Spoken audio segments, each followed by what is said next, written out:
Hello guys, this is Fireside Chess coming back to you with another YouTube video. And today we're going to be learning about forks for beginners. And this is my third video in my beginners tactics series, so I will link the playlist that have my first two episodes in the description if you want to watch them either before this or later. It definitely will help you understand these lessons a little bit better, but it will not impair your understanding of these lessons. So don't feel obligated to watch these, but if you want to, you can. But before we get started, according to YouTube analytics, only 52% of the people who watch my videos are subscribed. So if you're part of that 48% of people who aren't subscribed, fix that right now and smash the like and subscribe buttons. It really helps me out a ton. So now without further ado, let's get started on learning about forks. So first, let's define what a fork is. A fork is when you attack two pieces in such a way that your opponent can only defend one piece. And this is all there is to it for forks. It's a very simple tactic, but it can be very useful and even save some games for you.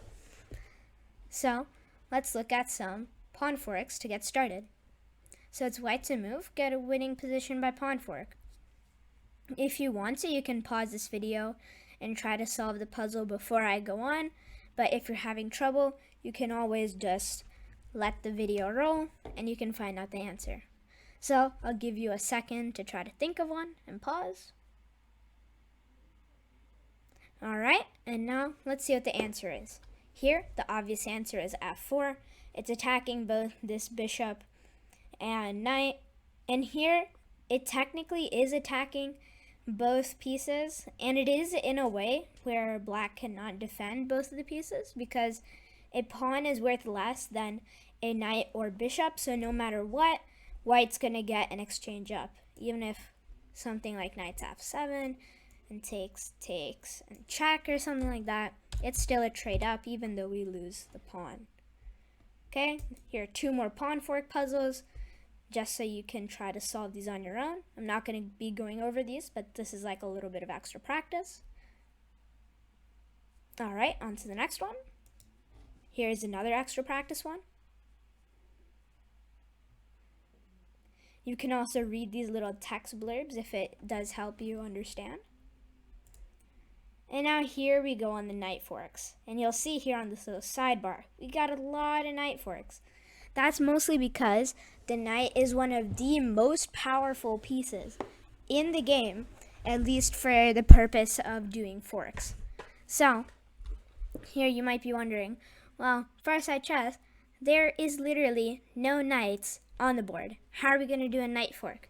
Well, you see, when you promote a pawn, you can turn it into a queen, a knight, a rook, or bishop. Most people would go immediately for a queen, but the smartest option here is to actually turn into a knight because you're attacking both the king and queen. So not only do you gain a knight, you also get the queen for completely free. And now it's even because it's a knight to a bishop and we're actually up a pawn. Now here's one more knight fork puzzle. It is white to move. I'll give you a moment to pause and think of the answer. Okay, and now this text blurb right here, where it says, part of the danger of knights is that because they don't move like any other piece, when they fork two or more pieces, they often do not have to be defended. And you can see that this is true because the answer is knight to e5. We're attacking this rook and queen without having to be defended whatsoever. This is why knights are just so powerful, because you can attack like a queen without even getting attacked back. Because if you do that with any other piece, the queen can just attack back. With pawns, it can just take diagonally. With the rooks, it can take horizontally. Bishops, it can take horizontally. Kings, it can check diagonally or horizontally. And that's just why knights are so good for forks. Here's one more knight fork. Alright, let's move on to the next couple. Here's another one. Again, another puzzle. Number 10. White to move, set up a family fork or a royal fork because you're attacking both the king and queen in a royal fork in here. This one is a little bit difficult because you are setting it up. You might have to play like knight to f6 and king to f6. It technically is an exchange up, but the best option here is to actually sacrifice your queen on h8. King takes on h8. Then knight takes on f7. We get the rook. King moves to g7, sorry, and knight takes on g5. The last knight fork, it's black to play. This sets up another skewer. It's very, not really complex, but it is a little bit. You have knight to f2 check, king to g1, and then knight to d3, attacking both the queen and rook. So now let's do the bishop check. These are, sorry, not bishop check, bishop fork. Well, these are actually pretty simple because they're always going to be on diagonals because that is how the bishop attacks, right? It only attacks on diagonals like this, and if it was in the center of the board, it would go this way, that way, and that way. But here the answer is bishop to c6 check, attacking both the rook and king. We can just look at these for extra practice. White to move. Here's another one, it's white to move. This is a two-step puzzle, but it's still pretty easy. And now we have the rook fork. Here, the text blurb says, whenever you see two pieces along the same file or same rank and a rook nearby, watch out, there may just be a fork waiting to happen. And this proves true in this position with rook takes d6 check. One more rook fork. Black to move, black plays knight to e2. And you might question these two question marks, that just means a dubious move if you were writing this down. And this is a horrible blunder because black just immediately plays rook to e3 check. One more rook fork. And here is queen forks. Queens are also pretty good for checking because they can attack in several different ways. But here, let's look at our answer. But first, let's read this text blurb here. It says, black decides to play knight to g5, but this is a grave error. White spots the flaw and plays queen to d8 check, forking the king and knight. Black must defend against the check, for example, by playing king to h7, and then white wins the knight for free by playing queen takes on g5. This is basically just narrating what happens in this situation after g5, queen to d8, king to h7, and then queen takes on g5. Queen fork. This one's just for practice. Here's another one. And our last queen fork. Now here king forks, these are just, you're not going to encounter these a lot, but it still is good to look at this. It's the very simple answer is just after e7. Oh, okay.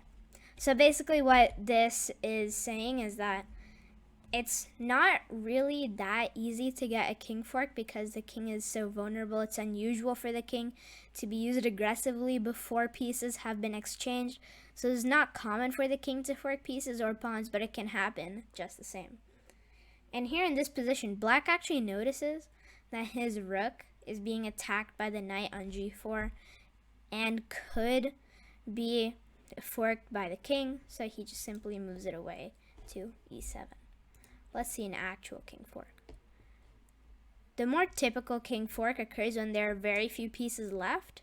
Then it is safer for the king to be used aggressively, obviously, because then it'll be harder for the opponent to attack the king.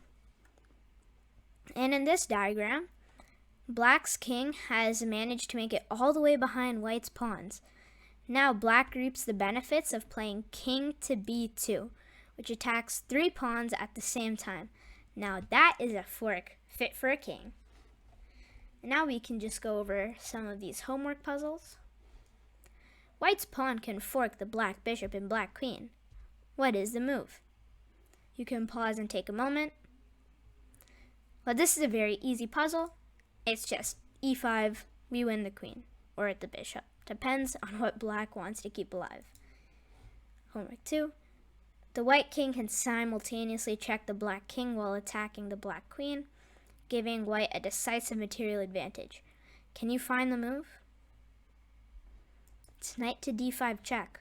So now these next couple puzzles, I'm just going to read what the text says, if there is any, and I'll let you guys to solve the puzzle on your own, just so you guys get some extra practice without having to go out to Lichess and actually find it. But I will leave the link to this study in the description just so you guys can look at it in more detail. In this example, white again forks the knight. Where should the knight go to fork the black king and queen? I'll leave you guys to answer this one. White can check the black king while attacking the black knight at the same time. Can you find the way to do it? White to move and win the black queen. White to move and fork the rook and queen.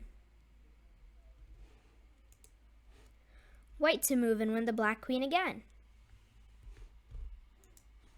White to move and win the black queen for a third time. Black to move, get the winning position by a forking tactic. White to move, get a simple double threat. And that actually wraps up this study. And I will make sure that I leave the link to this study if anybody wants to check this out on their own time. And remember, thumbs if you liked it, subs if you loved it. Goodbye, and until next time.